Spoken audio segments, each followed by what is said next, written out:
promise it's not going to play the whole show.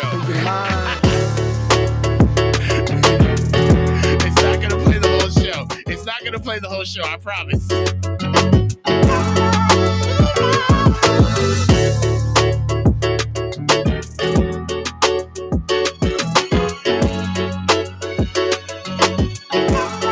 One time for your mind.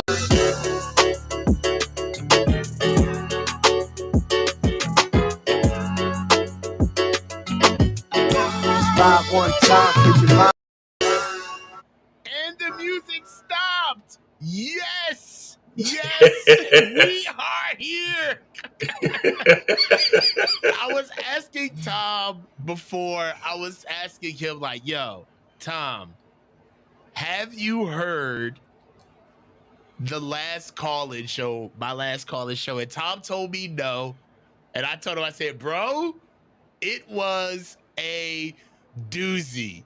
It was a doozy. And if you don't know, I had audio difficulties. I want Coachella Part 2. That was such a wild show. That was such a wild show. But yo, we're here. We are leaked in with the Faithful Review. We're back. We missed a week. Tom, how are you? Enough about me. Talk to me. Let me know. How you doing, Tom? I'm doing okay. I'm getting better. The swelling's going down my feet. My back's getting better. I'm moving around more. Mm-hmm. Still hot in Seattle, but getting through. Doing okay. Great, man. Great, man. Same over here, man. Just getting through the week. It's hump day. Trying to get through it. You know, got some reports on my side. You know, still dealing with the fam, you know.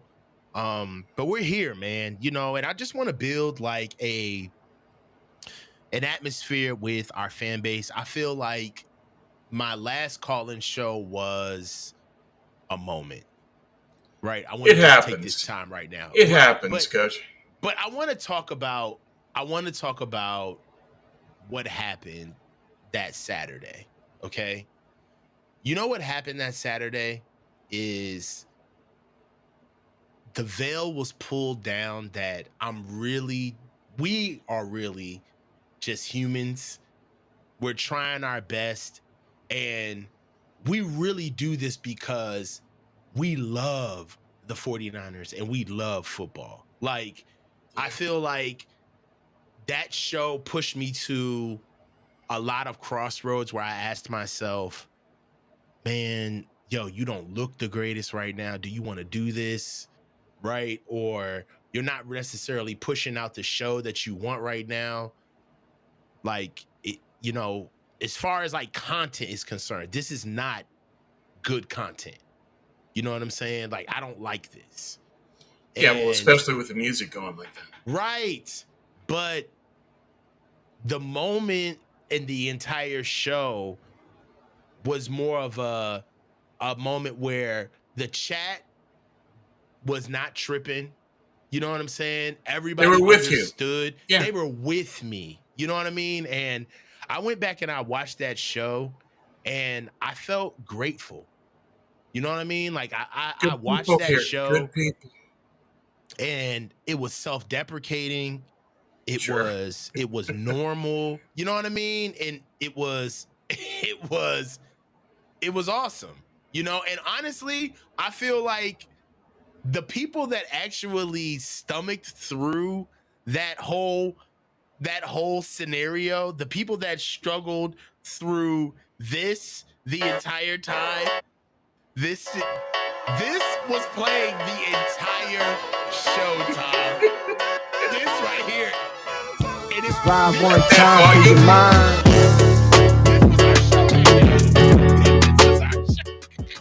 It was the worst. Oh, man. Before I forget, Terry, thanks for the props on the article. I appreciate it. Yeah. New article I saw that. And I'll tell you, man, like, it was one of those moments where you had to say, like, either you true to this or you not. Yeah. And it was just a great moment. Yeah. It was a great moment. Well, you were affirmed by the chat who are always going to be there with you, and they believe in you, and they get value from the interaction. And that's the thing. We're a community. We're doing this together. We're all passionate about the Niners. We all want to see what can happen. We all want to talk about it. And everybody had your back, and that's a great thing. Now, Yeah. you can have things where you fall off a cliff, but they're still there to help you get back up. You're all right. And we're here. I'm going to tell you also, there was some stars born in that show. Silverado Kev, he thinks he got away with murder. You ain't get away, bro. You didn't get away. I'm going to tell you something. Silverado Kev, during that show, his commentary alone, his super chats, his comments, I want to give Silverado Kev his flowers right now, bro. Like, I don't miss anything. Let me tell you about this brother, man. During the entire show, he was giving insight. He was giving great commentary. He was giving the show legs when it was like a complete circus. Like, the commentary, like, you got to watch the show, Tom, because you haven't seen it. I will. I'll go back and there was so much going on during that show, and the comments that were coming from Silverado Kev, like almost like keeping the main thing. Like, yo, let's get back on topic though. Let's stick to why we're here. Exactly. Yeah. Invaluable. I cannot thank Silverado Kev enough. I went back and watched that show, and I'm gonna tell you, bruh, his commentary carried that show because it forced us to stay on topic. And I just wanted to take that moment right there. Silverado Kev, man, amazing commentary during that show. Amazing. But let's get to the show right now. Okay. Right now, we already know the deal. Brandon Aiyuk, his trade requests, and he's requested a trade from the San Francisco 49ers.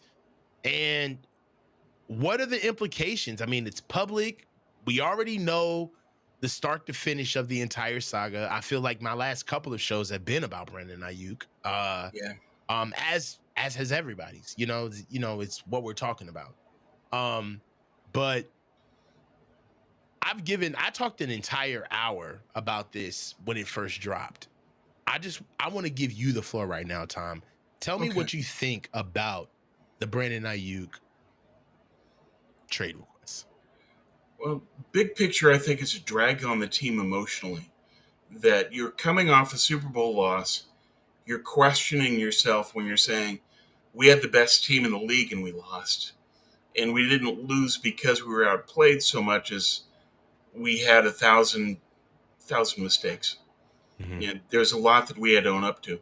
And so at that time, a team needs to coalesce, come back together, regroup, and then gather themselves emotionally, knowing that they have to start the season well. Because the schedule early is beneficial to them. They're going to have to take advantage of that. And so now you've got all these distractions with Aiyuk that have been dragging on for a long time. And I think that it takes an emotional toll, especially when camp begins and Aiyuk won't be there. And I think that that's why he made the trade request. It's just announced basically, I'm not going to be at camp. Until I get a contract, I'm not showing up.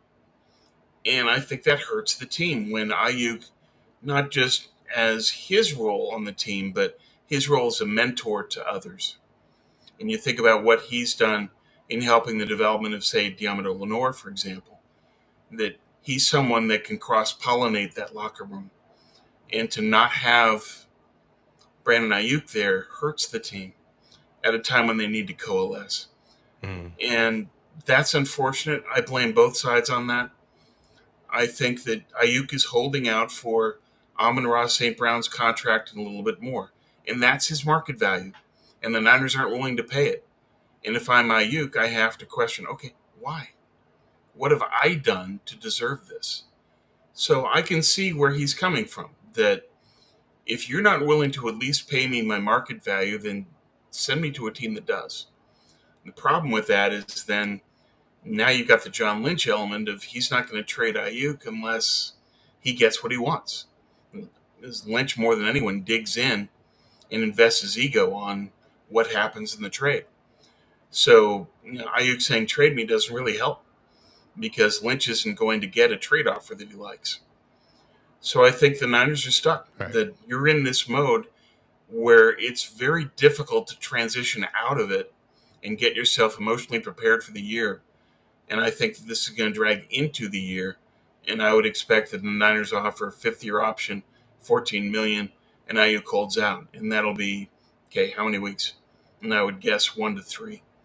And that's going to hurt them going forward. So I just look upon all this and think it's just unfortunate that both sides have invested too much ego and not enough logic in getting this across the finish line. Right. I mean, all right, to tie it together, Tom, let's just ask a couple of clarifying questions before we get into this. Do the 49ers sign Brandon Aiyuk? No, in my opinion, no. You don't think they do? Okay. No, I think they're dug in on we're not going to pay you what you want, and Aiyuk is dug in on St. Brown Plus. And there's no bridging that gap. Man. Maybe the Niners move. The history shows that they've caved really late. But I think in this case, with the specter on the horizon of having to pay Purdy, that they know that they need to get a discount deal done for Aiyuk. And I think that's driving some of their thinking on it. And it's why they're not willing to compromise. And Aiyuk is saying, why should I have to compromise when I certainly am in the same boat as everybody else that signed big deals lately? They got what they were asking for and more. Why aren't I being treated the same way? Well, what is it to be said about the Niners understanding that Brandon Aiyuk is the youngest ascending part of their core? Right? If you're going to marry Brock Purdy with anybody going into the future, it will be Brandon Aiyuk on offense, no? I mean, Yeah, Trent Williams absolutely. is at the end of the road. Deebo Samuel has a skill set that's pretty much redundant. You understand what it is. And Christian McCaffrey is a running back. In today's league, running backs can only do but so much, no matter how versatile they really are. True. So given that, why aren't they Niners willing to bridge the gap? Yeah. So let's not, the tail doesn't need to wag the dog here. Okay. Let's not try to act coy as if we don't know. Let's ask real questions. Okay. Why don't the 49ers value Brandon Aiyuk over Deebo Samuel? Part of it can be Deebo's relationship with Kyle. Kyle is the de facto GM of the team. Part of it is Deebo was coming off an all-world season where he was arguably the best player in the league that year. And so timing factors into it. I think that if Aiyuk was up for his deal when Deebo was, that Aiyuk would have been taken care of, and then it'd be a problem with Deebo this year. So timing is part of this. But part of it also is Kyle has a relationship with Deebo, and Kyle had the doghouse history with Aiyuk. That factors in. But beyond that, I think it's just that they are forced by circumstance to try to squeeze Aiyuk because of Purdy. And that wasn't a factor in the negotiations with Deebo, but it is with BA. So do you think that this is a situation where it's really just home cooking right now? Partially, and timing. I think the timing needs to be played up more than it has been. That switch Aiyuk and Deebo in timing, Aiyuk is taken care of. And now Deebo is in the same place that BA is in now. I mean, from my perspective, I don't see Brandon Aiyuk's value being replicated at the negotiation table. Right? There's something about how Kyle sees or utilizes Brandon where he just feels as though that he can replicate that skill set. Or at the very least, piecemeal around it, right? Put enough bodies around it where you can get Brandon Aiyuk production out of 1 to 2 players. In a sense, that's what I feel like Ricky Pearsall and Jacob Cowing truly are.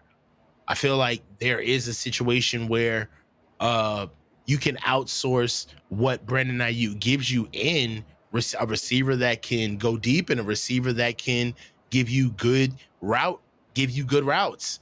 On top of the fact that I was having a conversation. I don't want to even take this take. I was having a conversation with a friend, and he was telling me, and this is a friend who's not a fan of the 49ers, right? An old college friend, and played ball with this guy.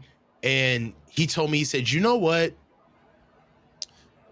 The 49ers, the reason why Brandon Aiyuk is never going to get his money is because Kyle Shanahan's offense literally cannot survive without Deebo Samuel.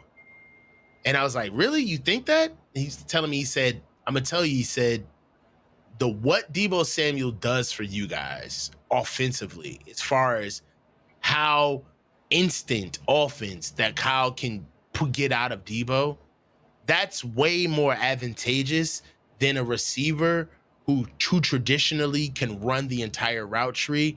He said, but if you think about it, he said, you would think about Brandon Aiyuk. He said, the thing about Brandon Aiyuk is that Brandon Aiyuk is producing numbers in an offense where he's the only true wide receiver threat. Brandon Aiyuk does not get bracketed. He gets to see true defense because of all of the players that he plays with. However, if you understand the fact that Brandon Aiyuk had to go in a traditional offense where he was the number one receiver, he gets strapped if he was in bracket coverage. You know, and this isn't my take. This is a conversation I that I was understand. having. Sure. Right? And it's valuable to get an outside look like that. Yeah. And he was saying, like, I don't see Brandon Aiyuk as a number one receiver. I truly don't. I see him as a very, very, at best, top end. All right. Tell me if you agree or disagree with this, Tom. Brandon Aiyuk is at best, on a traditional offense, a top end 2 receiver and a bottom rung 1. In a general sense, that's true in terms of his skill set and his production to date, but part of his production is due to being in this offense and getting a limited number of targets. But you look at what Aiyuk has been able to do given those targets, and he's been number one in the league in a lot of different factors in terms of yards per catch and that sort of thing. So he's exceptionally productive. The question is, what would Aiyuk do if he was the number one receiver on, say, a bad team? What could he do with numbers? He'd put up some big numbers.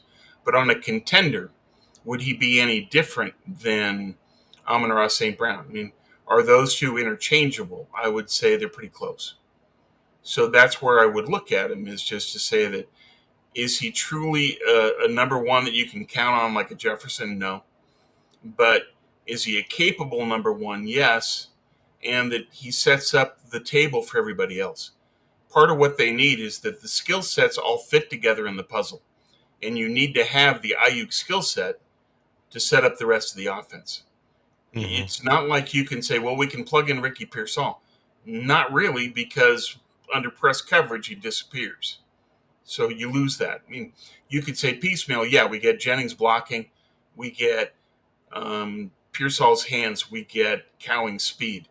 Yeah, but for this offense, you need one player to be able to do that, to occupy the defense, and to make those clutch plays on third down or the winning score against Detroit, etc.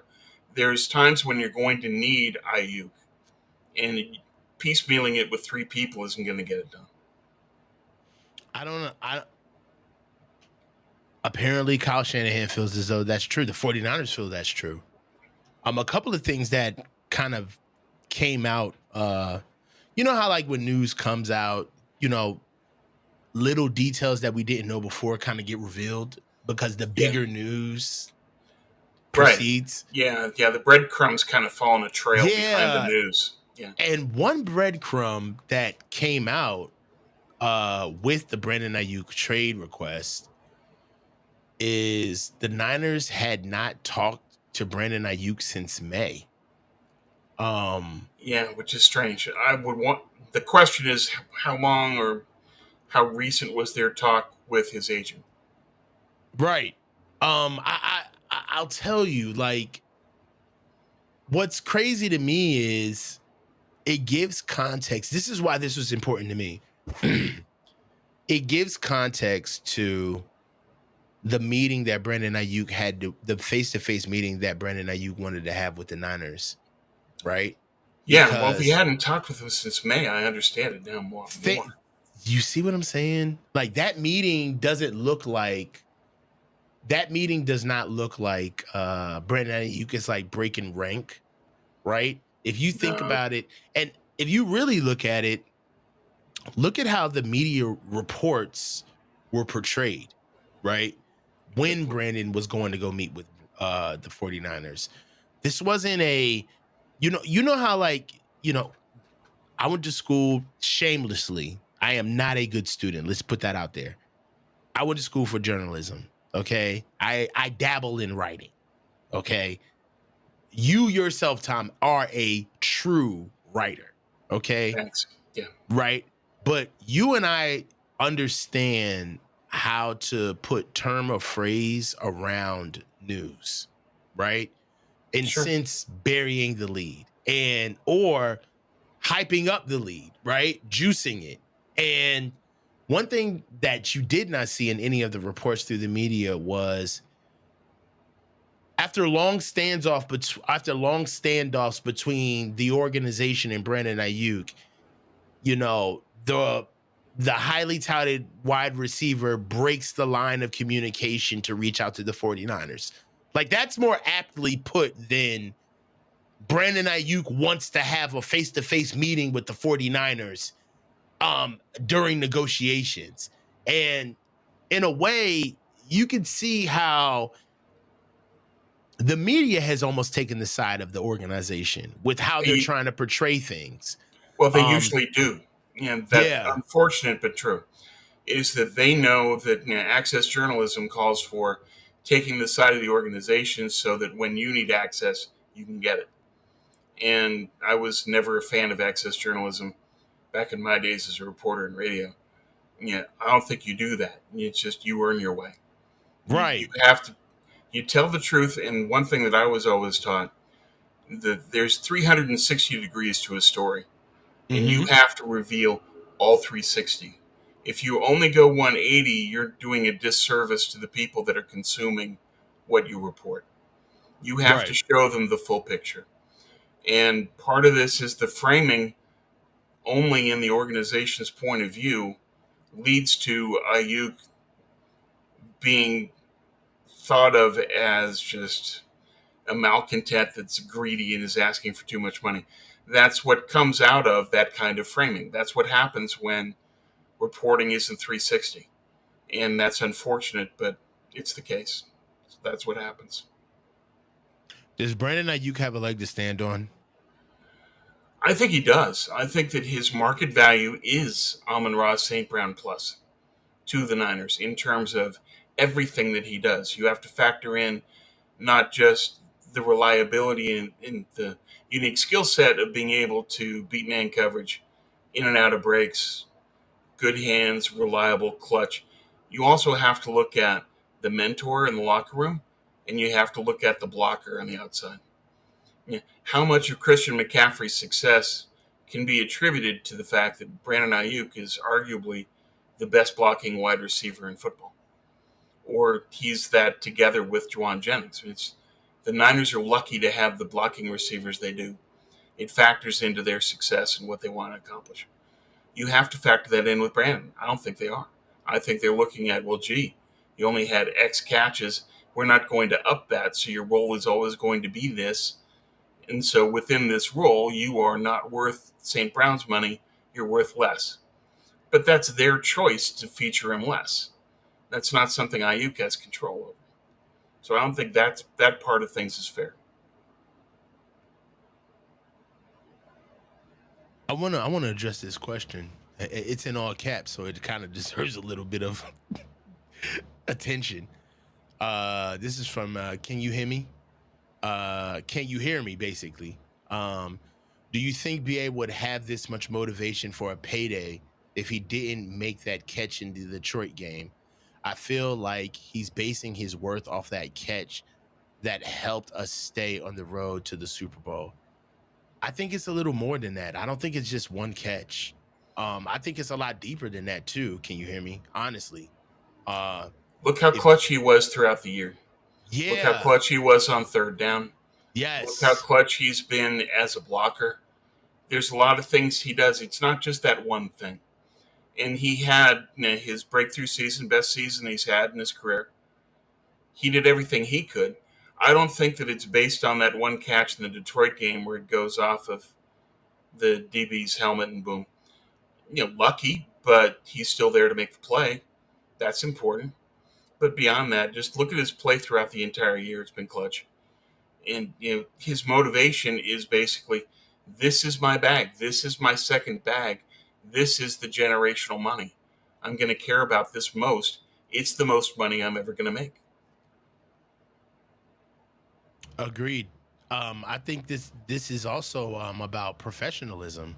Yeah. Uh you know what? Let's do it. Let's do it. I try to stay away from this stuff, but every once in a while I'm gonna dip into my little bit of coaching knowledge of just what I know what was going on at the time, right? Okay. You got friends who coach, the temperature of what's going on behind closed doors. And from what I know, I would say that even though I love coaching, I would say my true gift to the game, even more so than actually playing, is scouting. And being able to ascertain what you are seeing based on all of the instruments around you, the senses around you. You have to really do your homework and look at just the comeuppance, like not even the comeuppance, but like the origin story of Debo versus BA. When Debo was at South Carolina, I remember his career. He was always hurt. Yeah. Okay. He could not finish a season. All right. So Debo being hurt in the NFL into his career, this is not new. This is something that has been happening throughout South Carolina. He had chronic hamstring injuries when he was in South Carolina, always hurt. Another thing is that when Debo got recruited by the Niners, when he got scouted, uh it was reported. I don't know if don't agree if you don't really know this, Tom, but it was reported. I don't know if you heard this, but Will Muschamp had told Kyle Shanahan and John Lynch, like, you're gonna have to watch him. He will blow up. He's gonna gain weight. You know what I'm saying? Like, it's something that we had to watch him Yeah. with when he was here. It's something that we had to stay on top of him with. He will get lazy at times. You have to stay on him. Like, when he's focused, he's the best thing you got. But he will, if he's not on top of his game, he'll fall off quick. There's a very deep drop off when he's not on top of his game. And we saw And that. yeah, and we've seen, and again, let's map it. We have seen that in his NFL career, right? Now let's cross compare with Brandon. Brandon Aiyuk had grade issues, okay, which ended up he had academic issues, which ended up sending him to a JUCO. All right. BA wasn't a one and done JUCO kid. There's a lot of these guys that go to JUCOs where they go because the team or the D1 program that wants them is like, hey man, go here, take a couple of years, take 1 year, get your grades together, we'll get you up. That was not Brandon Aiyuk's situation. Brandon Aiyuk was like what we call a lifer JUCO guy, Right. where he got kicked into JUCO with no prospects. It wasn't nobody checking for him.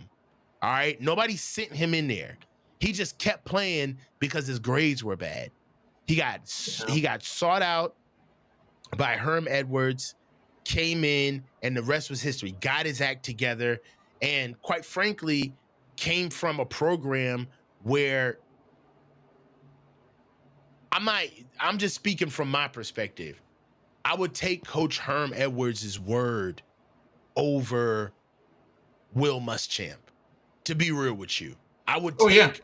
I would Because he take. played in the pros. Sure. Come on, man. I would take the actual real McCoy guy Yeah. that knows, that has been to the mountaintop and planted his flag at the top summit. I'm taking this guy's word over a career college guy. It's just something about those dudes, man. Career college guys, they see ball a different way. Being real with you. Well, they've got self-interest that plays into it. Exactly, because they want their you kid to get also drafted. Yeah. But then the other thing is that, and you look at the weight of Herm Edwards' recommendation. Herm is why Aiyuk was drafted by the Niners. And Right. Herm had a great relationship with John Lynch and said, I love this kid, so will you. And that played into it. Yeah, Aiyuk played for Sierra College. I did some Sierra College football games in radio, in basketball, and football. It was fun. But yeah, not when Aiyuk was there. Way back. But you still look at this and you say, Herm has tremendous weight, especially with Lynch, but around the league. And so Muschamp can say that, but you can also look at it as a college coach that's frustrated that he doesn't have the star player every game. Yeah. And I feel like BA came in as a hard worker. They're just different guys. Also, the way BA got initiated into the team, he was given a lot more of responsibility and reps because it was the 2020 season, the COVID year. Nobody's ever talked about this, but was the doghouse bullshit? I don't think so. Because the think about doghouse, putting him in the doghouse might have been bullshit, but what was he actually put in the doghouse? I think he was. I don't think Kyle was using him to his full capacity. Not like did it exist? Now, I know it existed. Yeah. Not like was it bullshit that way? No. No, the reason for it, was that bullshit? Yes. Like, did Brandon Aiyuk? This is my question. Where was Deebo Samuel's doghouse for learning how to block? It's never existed. You know what I'm saying? Like, let's really think about this. Yeah. Come on, man. Like, I'm looking at this from Team Aiyuk perspective. If Brandon was my nephew or some shit, what player for the 49ers has gone through the experience of earning his way onto the field like Brandon Aiyuk? What player? Name that guy. You can't. Maybe Jimmy Ward. Maybe. Because he was yanked around from so many positions and he had to eat so many things for the team. I'll give you that. That's true. But Jimmy was so good he was on the field. The problem was that there was bullshit reasons that kept Aiyuk off the field. And that was inexcusable. At least Ward, you could not deny his talent to the point where he had to play. But yeah, they yanked him around on position because they wanted to save money in contract time. Garbage. Is it any wonder that Jimmy Ward left? No. So, all right. So, Jonathan Pearman says that the doghouse was real. Yeah. What was Brandon Aiyuk not doing that constituted the doghouse? And what's so crazy, the reason why I'm challenging this is for two reasons. One is because Brandon cares about it. You could definitely tell that he's moving with kind of like this air of, you guys put me through hell in order to be one of the best players on this team. I'm going to get my money. So the doghouse matters. All right. Yeah. And two is that if there was a doghouse, how did he excel so well by getting out of it that he blocks and does all of the little things on the field at a higher clip than any of the skill? There's only one skill guy outside of Brandon Aiyuk on that offense that I would say does more dirty work, and that's George Kittle. Yeah. Well, and I think that Juwan, to his credit, when he does get on the field, will also be willing to do that work. And Juwan, but in a way, Juwan's skill set is dirty work. So Yeah, that's by true. definition, Yeah, to be real with you, that's true. I don't know, man. I don't think it's right, and I think it's carrying over to the contract. There's some emotional distance that hasn't been bridged, and it's part of why this has lingered. Well, the bottom line for me is he worth St. Brown money? Yes, pay him, and they haven't, and there's never been an explanation for why. And my only guess at that is that part of this is they think that he's not worth the money because they're not going to feature him enough, like Detroit would feature St. Brown. That's true, but Aiyuk still has an incredible impact on the team and its performance in all areas. And the other thing is just, what are you going to do? Yeah, if you're not going to have Aiyuk, then what? You're going to piecemeal all these guys through? Part of the value of having positionless football is you have guys that can do 5 different things from the same slot. Would that be true of Ricky Pearsall? No. Jacob Cowing? No. And so that's the danger of piecemeal, is that you don't get the guy that can do 5 things at once. You get a guy that can do 2. It's easier for the defense to deal with. One thing I'm going to tell you right now, Tom, is there's 2 things I'm glad about. One is that we're going to get on the other end of this. And 2 is that we're moving on to the next topic. Let's just be honest. We have been talking about Brandon Aiyuk. We've talked it into the ground, but my God, man, it's so frustrating. I don't put it much on him. I think it's just he's asking for market value, and the Niners aren't willing to give it to him. That's the way I've seen it from the beginning. But let's move on. Bro, I'm going to tell you this right now. It is taking up so much space. I did not see it coming. You know what I'm saying? No.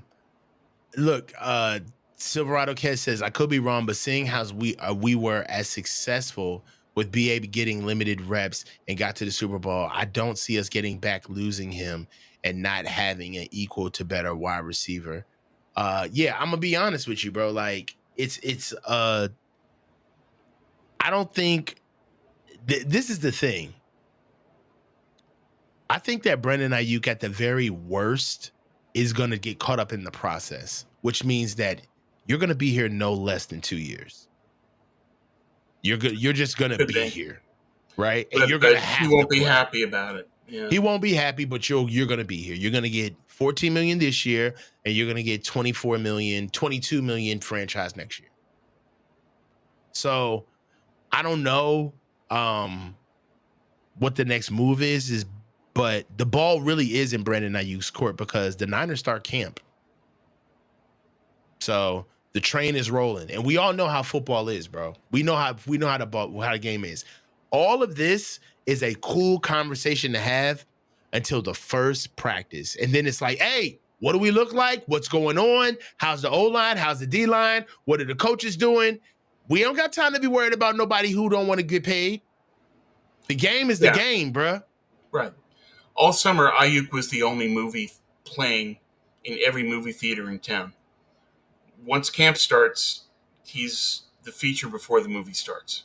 Nobody cares. Nobody cares. Nobody. And that's what I'm afraid, is that he's been really pulling that you need to pay attention to me lever a lot. He's been really pulling that. He's been, I want to do the pivot. I want to get on Instagram. I want to drop videos. Oh, they don't want me. Oh, all of that stuff becomes very, very trivial. And dare I say, people will start looking at it as a distraction. Well, they won't even do that. They'll just ignore it. Yeah. Because you'll have, camp will start. The Olympics are going. People are just going to say, Brandon Aiyuk wants this. Who cares? Yeah. They're not going to pay any attention. Once we get to the end of July and camp is going for everybody, forget it. Yeah. He can try that, and maybe he'll get some media coverage from it, but the fans' focus will be elsewhere. Bosa got signed. I think Bosa got signed 1 week before the season. Yeah. First 1 week before the season. He had just enough time to have one regular season practice to get ready for who was that we played week 1? The Steelers. Right. The Steelers. All right. So with what we know now, we've ran the Brandon Aiyuk topic into the ground. Let's get into a little bit of trade rumors. So with the Las Vegas Raiders, Davante Adams, there are rumors that Davante Adams wants to trade between the San Francisco 49ers and the Las Vegas Raiders involving Brandon Aiyuk. I'm analyzing the visibility of. So what I will say is, first of all, this is a rumor, right? So let's start there. This is completely different from the Brandon Aiyuk trade request, which is actual concrete evidence. This is a rumor. So, tomorrow. This is coming from Pretty Ricky, who's got a decent track record. He's done some He's got stuff. a very good track record. Yeah. So that's why people are paying attention to it. And they should.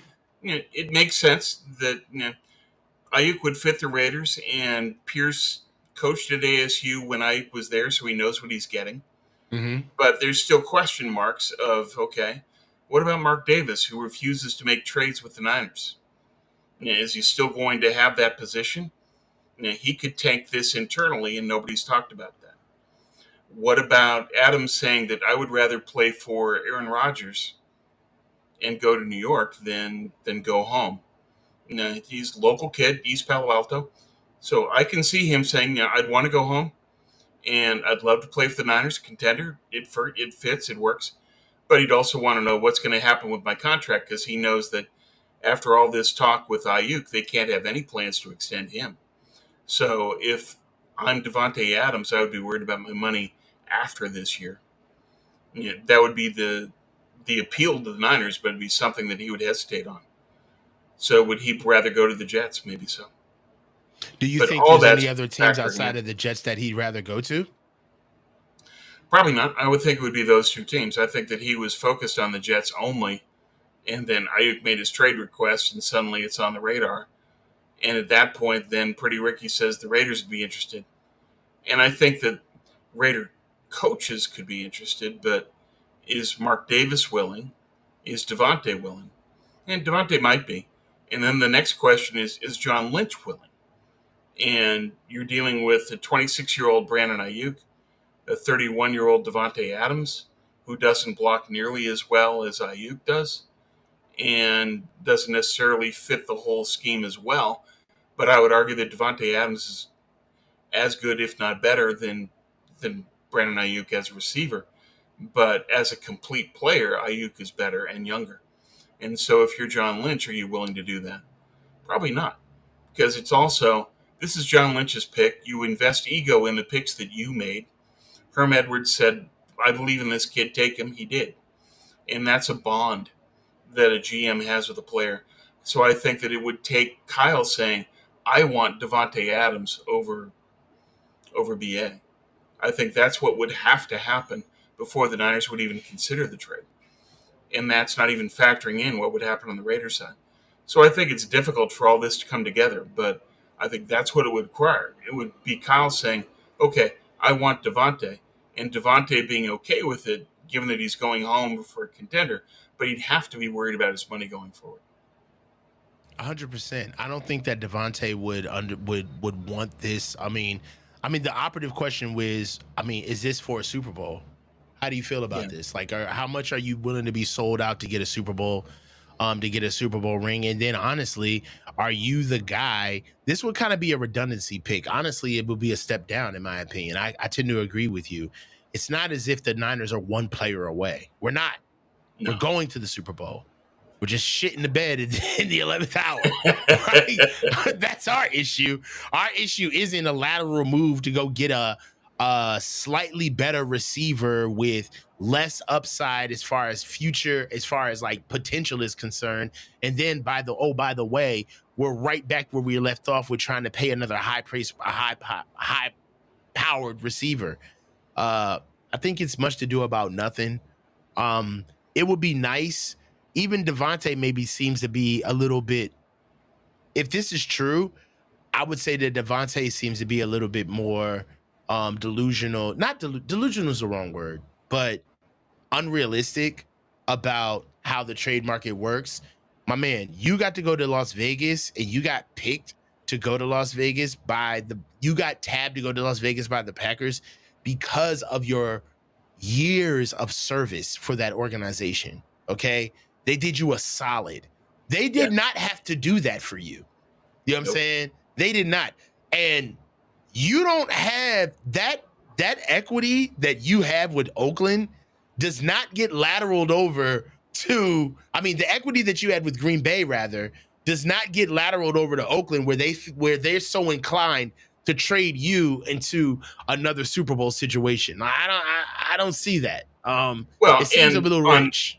And on top of that, a Raider-Niner deal, which is exceptionally rare. And part of the reason being that Davis doesn't want to deal with the Niners. And Eddie D wasn't exactly a fan of Al Davis either. So, it goes way back. The Raiders-Niners making a trade just on its face is already kind of, I'm not so sure about that. But for Davante, he's got to be careful. It's just, if you're traded to the Niners, they're using you as a financial piece, looking at your contract saying, we can rent you for a year to make our biggest, best Super Bowl push, then let you go. And then he's a 32-year-old free agent. That's a tough place to be. It's not happening, Tom. Probably not. But again, it's a cool story. If Kyle pushes for this, I think it could happen. Short of that, I don't. And I don't think Kyle will push for it. I think that they would rather keep Aiyuk, roll him over to the 5th year, and if he's going to hold out for a game or 3 to start this season, that's something they're going to have to deal with and just roll with the punches. Definitely.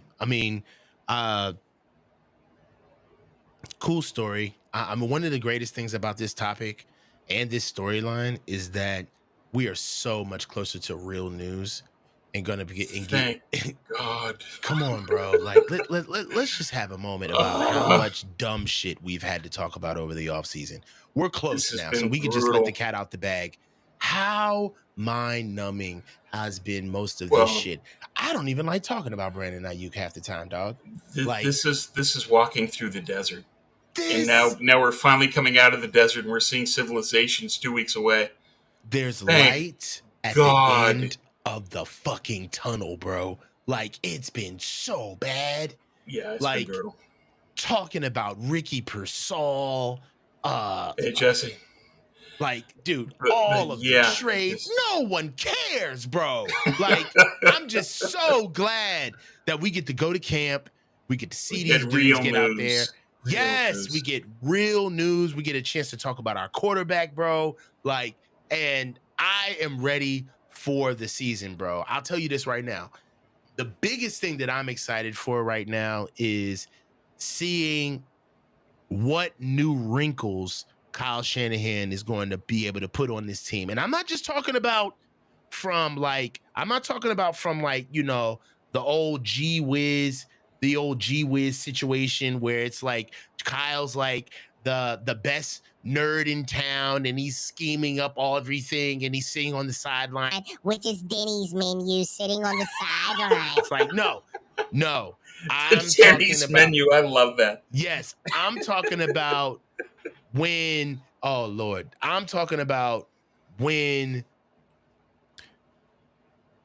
you're talking to the team at the beginning, you're giving your ethos. What's going to be the team slogan for this year?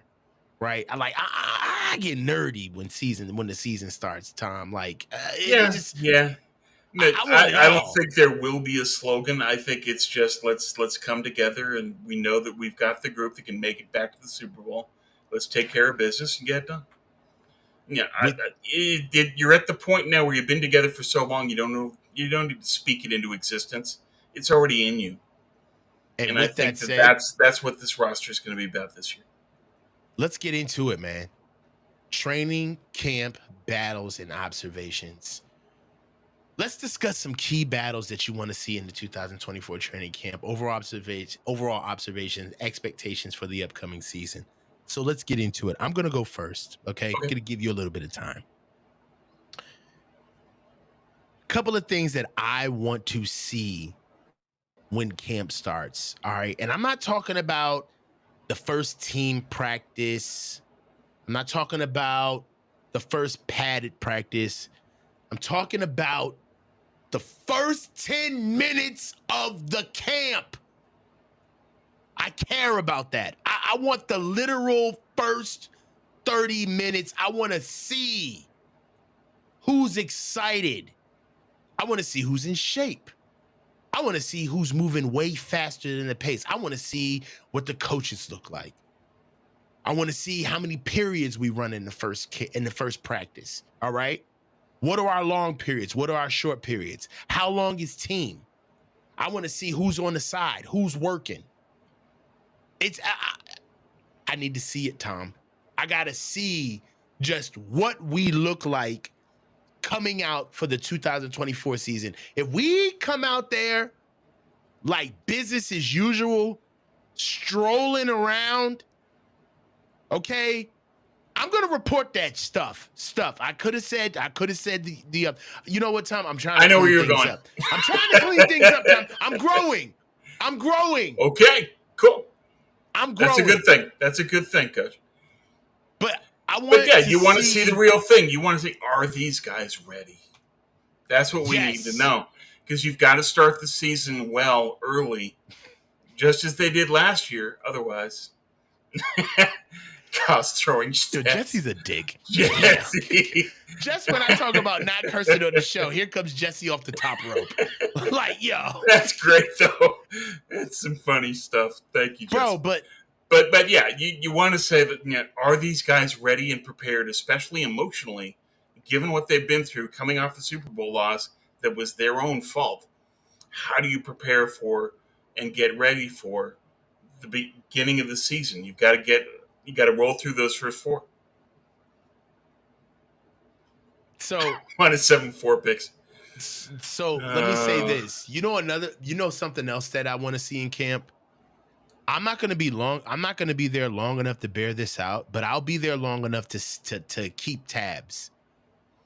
I want to see if the Niners love to have your eyes on this. I want to see if the Niners let guys drown.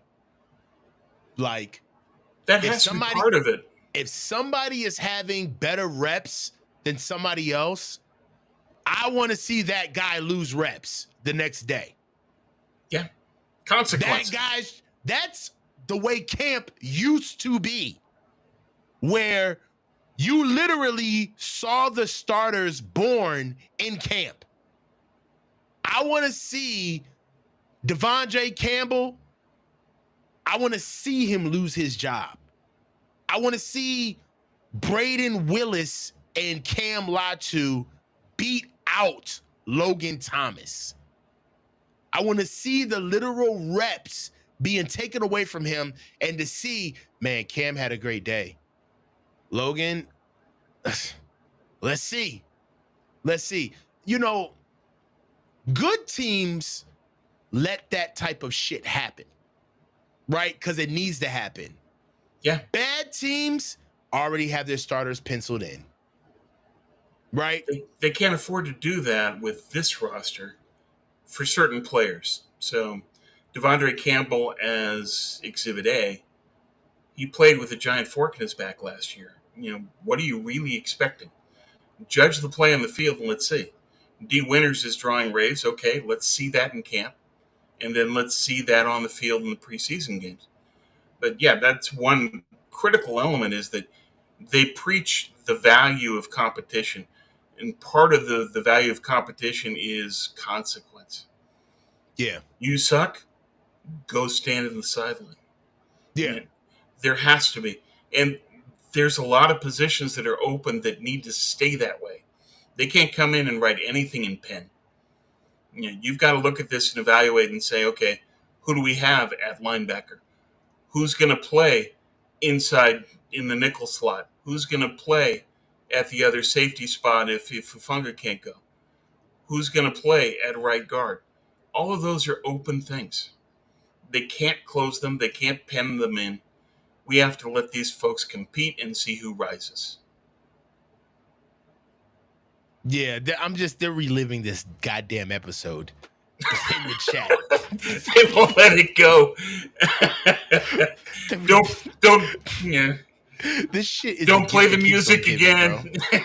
bro. Don't tease them. I got it queued up. We can do it anytime, dog.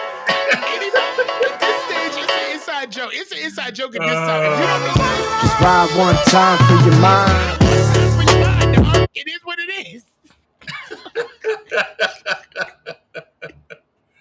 Oh man.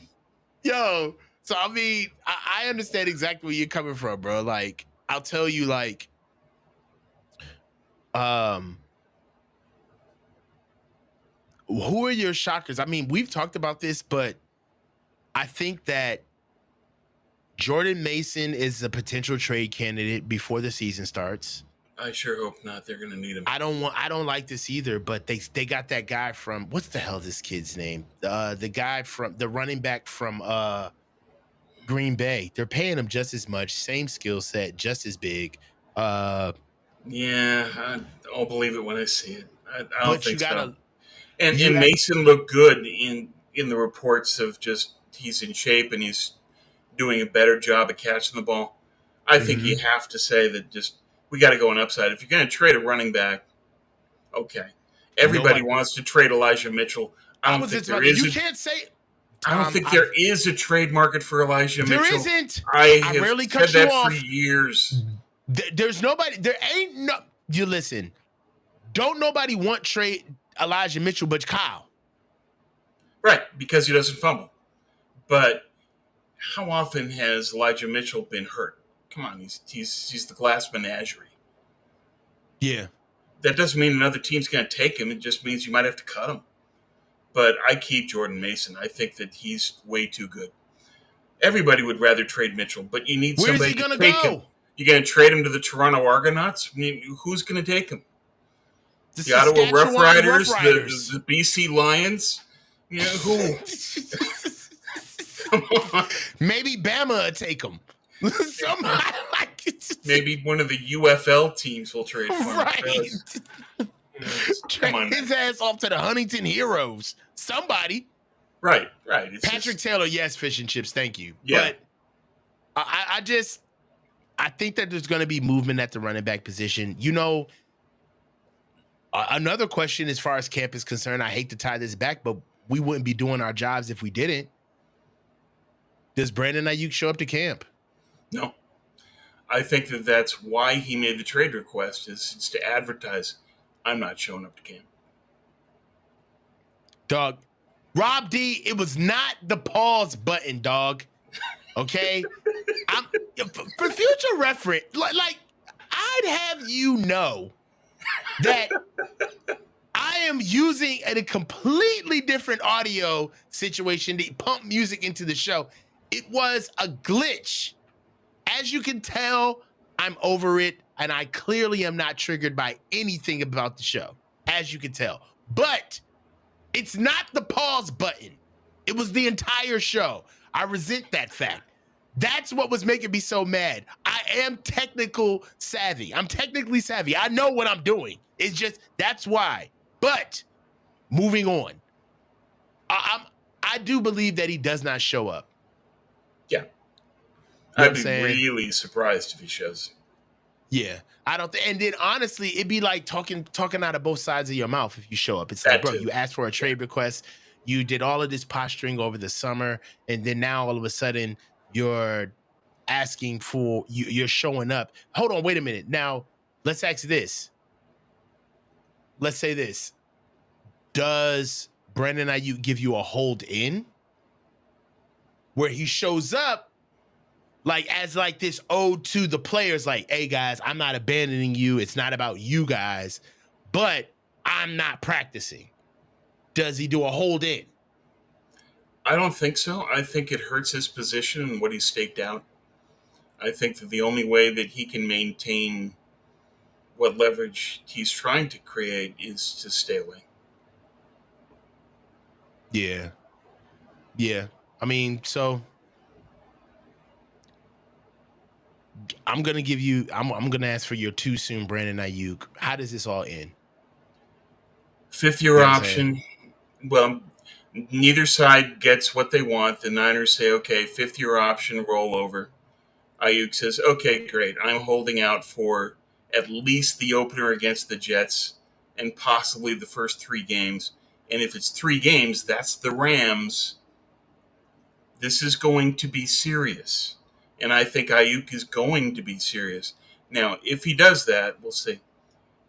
He could hold in if he stayed quiet. Yeah, I would agree with Kyle with Chip My on God, that one. man. Yeah. Like this is the comment of the show, bro. If he would have just held his water, first of all, we wouldn't have so much shit to say about it because we wouldn't have content. That's one. We wouldn't have content, Tom. But let's just talk about this. What is your response to what would seem to be a quiet player? I thought Brandon Aiyuk was a quiet dude. This entire offseason has been anything but that.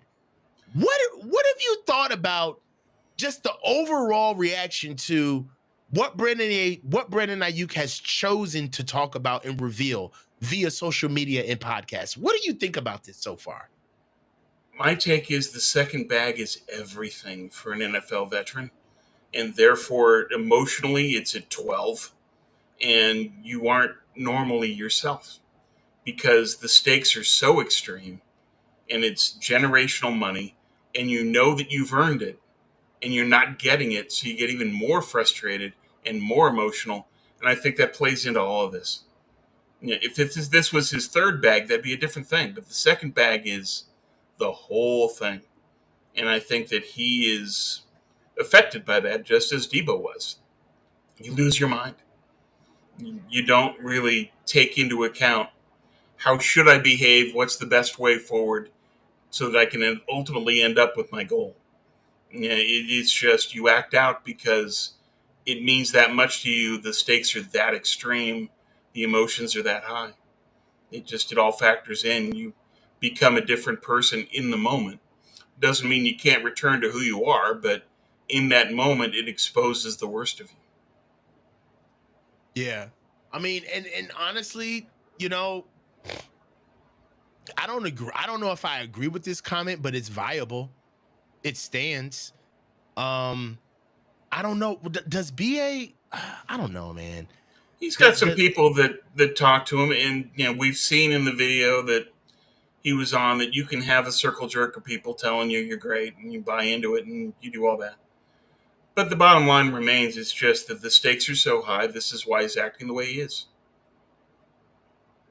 I mean, is he aware of how bad the optics look for you to be going to podcasts with the number 2 overall pick, showing practice film from that team? Well, like that's just bad form. It doesn't look good. My question on that is, where was his agent telling him, don't do this? And which makes John me Lynch, wonder, which is a mentee to John Lynch, nonetheless. So on top of everything else, what's the most important relationship for you right now? To your agent.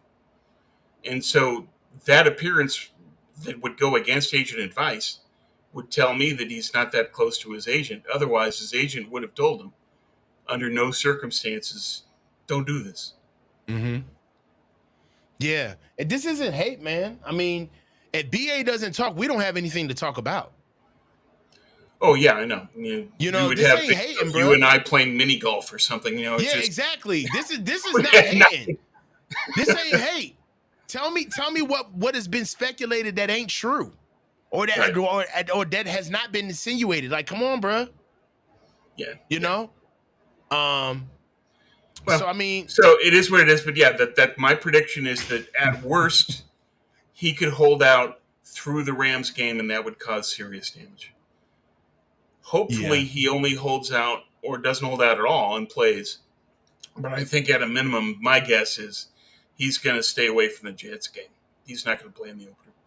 I don't think he shows up for week 1. He'll be back by week 2. I hope that's just enough to show to prove his point. Yeah.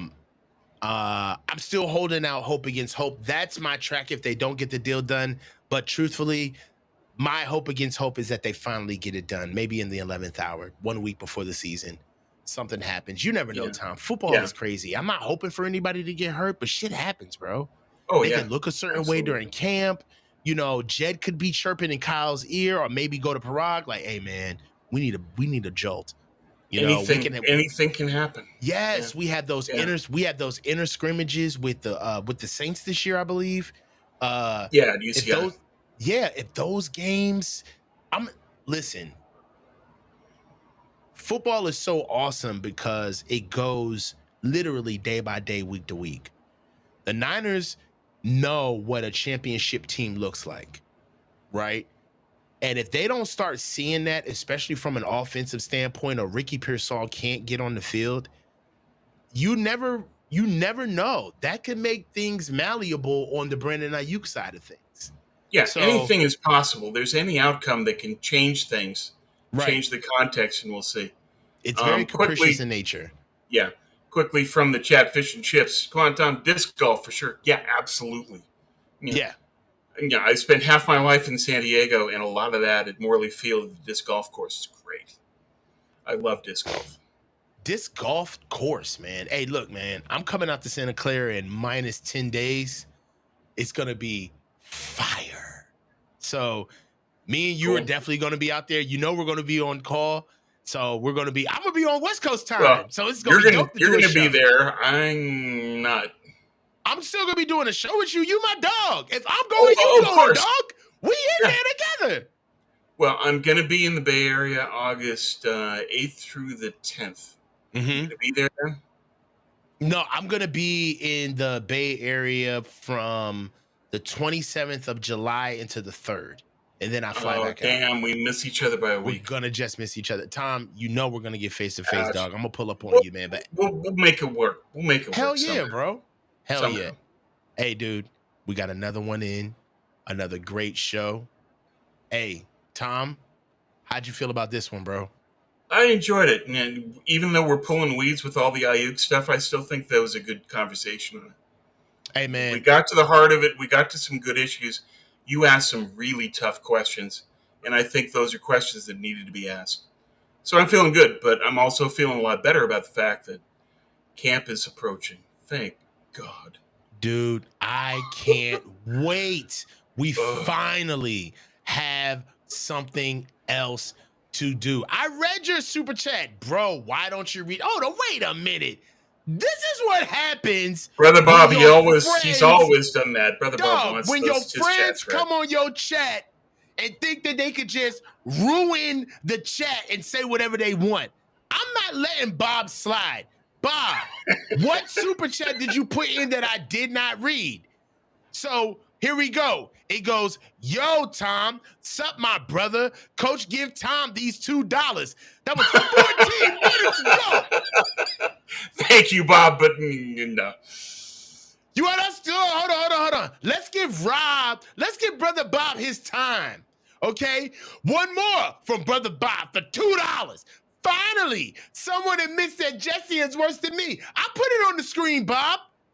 It just wasn't time to talk about it because that wasn't the subject matter, Bob. It's not always about you, Bob. Bob always tries to pull the conversation to him. Yeah. I love him, but Bob, within the flow of the topics, dude. Then it gets right. Brother Bob acting like Bob Levy. You the new Levy. Get out of here. Hey, man, we got another one, Tom. Hey, it's the coach. Tom, stay low and keep your feet moving, man. You guys have a good one, bro. We about to get out of here.